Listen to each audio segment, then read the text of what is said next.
Alright, this is Christopher Foss once again, and this is a request the same for James. The name of his video is How Zahara Baker Was Killed by Her Stepmother. Let's get into this case. One thing that fairy tales drive into our heads from the second we can read, that stepmothers are evil. In the real world, most people whose parents aren't together This planet's all fucked up, we all know that. Parents are still humans. Why shouldn't they have companionship? When kids are involved, things get more complicated. You know what they say, you're not just marrying the person, you're marrying their family too. For one single father, he thought he'd met the love of his life online, but the woman he moved to the other side of the world to be with turned out to be nothing like the person he married, and his daughter would suffer the consequences. Oh god, it's another kid. Was born Oh in my Wagga god. Wagga, Australia on November 16th, 1999. Her parents, Adam Baker and Emily Dietrich, were a young couple engaged to be married. However, after she was born, 19-year-old Emily developed severe postnatal depression. The relationship broke down, and Emily gave full custody to Adam, who moved himself and his daughter to Queensland with his parents. They settled in Giru, and Adam took a job at a sugar mill. For the first few years of her life, Zahara was a totally normal kid. Then, is her name Zahara or Zara? Every parent's worst nightmare came true when Zahara was diagnosed with bone and lung cancer. Damn, that sucks. She was a funny, smiley, energetic kid, and within a few weeks, all that had changed. In order to save her, doctors had to amputate part of Zahara's leg, which meant she would have to use a prosthetic for the rest of her life. Her illness also cost her her hearing, and she was made to wear a hearing aid. But amazingly, after 18 months of treatment, the cancer went into remission, and the Baker family could finally look forward to seeing Zahara grow up. If only they knew what was to come. As his daughter was fighting for her life, Adam had taken to spending his nights on the computer, talking to people through an online chat game called IMVU. There he met a woman whose screen name was Gothic Fairy and lived on the other side of the world in North Carolina. The real identity of Gothic Fairy was actually Elisa Fairchild. At 40 years old, Elisa had been married 6 times and had 3 children of her own. To her IRL friends and MySpace page, she declared that she'd fallen in love with a younger man all the way in Australia. Before long, Elisa traveled out to Queensland and met Adam in person for the first time. In 2008, the couple were married and abruptly moved back to the States, taking Zahara with them. Elisa didn't make a positive first impression with Adam's family and friends, to say the least. His mom, Karen, was totally heartbroken when Adam took her granddaughter, who was just getting back to full health, to a completely different country. Kim They could have Wright, kept her, friend of but the family, thought Elisa was strange and told a lot of far-fetched stories. These included a story that she used to be a police officer before she was injured on duty and had once been a bounty hunter. The family relocated to Hickory, North Carolina, and it didn't take long for their newly built life to start falling apart. For the first 6 months, they lived with Elisa's dad until he kicked them out due to Elisa's ongoing issues with sobriety. They then moved into an apartment complex owned by their landlady, Shirley Mims, who lived next door to them and saw for herself how dysfunctional the family was. Shirley was actually surprised to learn that Zahara was their daughter. She saw the little girl so rarely that when she did, she assumed she was a visiting granddaughter. However, after a few months in that apartment, they were once again asked to leave. Or this shit wouldn't happen. Their behavior started to disrupt the other residents. Next, they moved into a trailer park where Elisa got a bad reputation among other parents.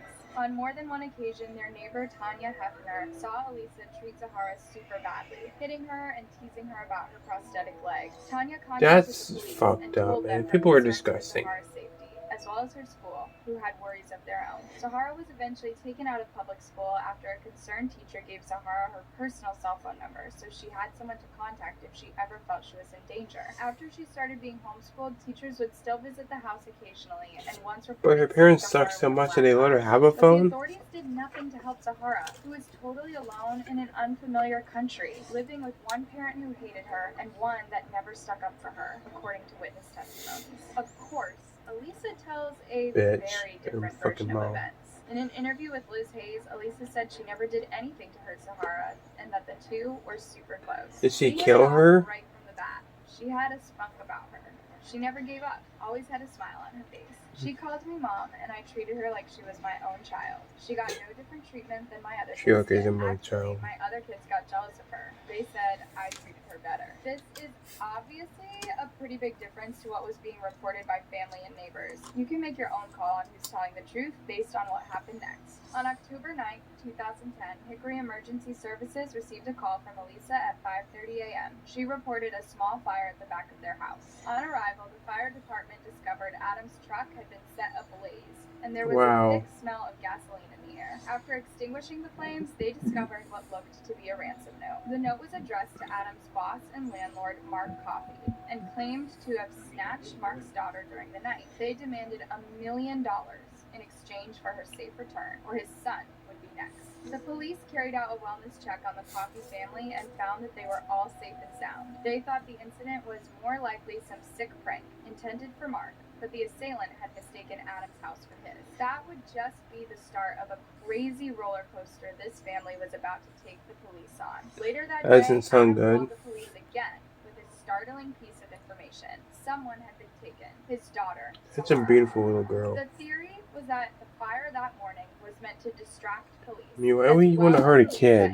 Like, kids are like one of the most precious things in the world. Her for Mark Coffey's daughter. Zahara's disappearance was front-page news the next day, and police worked tirelessly to find her, along with the FBI. But before long, the case started to unravel. On the same day Zahara was announced as missing, Elisa was arrested. A lot of people took this as the news that she was involved in her stepdaughter's disappearance, but the police made it very clear these were on unrelated charges. It was later revealed that her arrest was due to writing bad checks and for failing to return loaned property. Next, Adam stunned the police by telling him that he hadn't actually seen his daughter since October 6th, 3 days before she was reported missing. This looked bad for Elisa too, who told the police she'd checked on Zahara around 2:30 a.m. on October 9th and saw her asleep in her bed. After a cadaver dog, a trained dog to detect the scent of human remains, indicated that a body had been in the house, as well as in one of their vehicles, an Amber Alert was sent out. Although officers believed at that point that Zahara was probably no longer alive, they still went from door to door in the neighborhood. Did she kill her? What is she? Residents in case they'd seen her. I'm confused already. I'm not confused, but shocked when a few days later, one of the investigators appeared on live television and stated they had no idea how long Zahara had been missing for, but the time frame could be as long as a month. In a later interview, Adam would reveal in the 5 months leading up to her disappearance, he'd barely spent any time with his daughter because he was struggling with sobriety. The last time he remembered seeing Zahara was 2 weeks before the day she was thought to have vanished. Naturally, suspicions turned on Elisa and Adam, a stepmom with a history of cruelty and a checked-out dad. It was just a matter of time before something happened to Zahara. A few weeks later, the Amber Alert was canceled, and Elisa was taken into custody. She'd admitted to writing the ransom note, and some of Zahara's remains were found in a wooded area. Oh my God, that's horrible.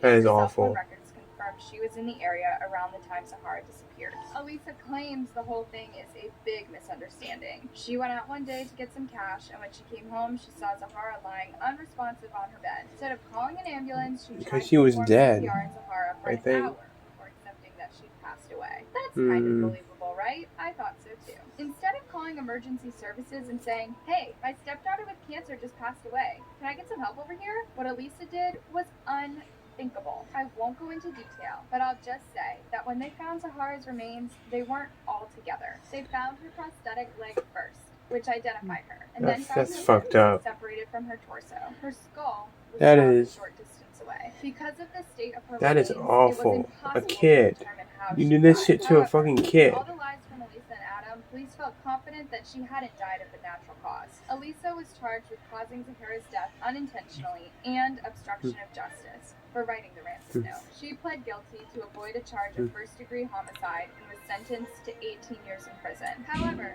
she needs life. Additional 10 years a year later due to being found guilty of charges related to narcotics. Although Elisa insists that Adam was involved in disposing of Zahara's remains, no evidence could tie him to the case, and he was never charged with any crimes relating to it. He was later deported back to Australia after it was discovered his marriage to Elisa was void due to the fact that she never legally divorced her sixth husband. As far as Adam's involvement goes, Zahara's biological mom describes it best. There's a big difference between not being guilty and being innocent, and I don't think he's innocent of what happened. To this day, Elisa maintains her innocence, Ugly as ass does Adam, bitch. who returned to Australia not long after the trial was concluded. He took Zahara's ashes with him, and together with his family, they buried her in the family plot. That brings us to the end of today's video. What did you guys think of this case? Do you think it was fucked up? That's what it was. As always, I can't wait to see what you think down in the comment section below. We gather to assist. The kid ones really disturbed me, mainly because he's a kid. I mean, she had a life ahead of her. She could have got married. She could have had a boyfriend. I mean, that's fucked up, man. That makes me sad, really sad. But with that said, guys, I'm gonna upload another video that's hopefully happier than this video. Thanks for watching, guys. Take care. See you on the next one. Say bye, Megan. She doesn't give a shit. Bye.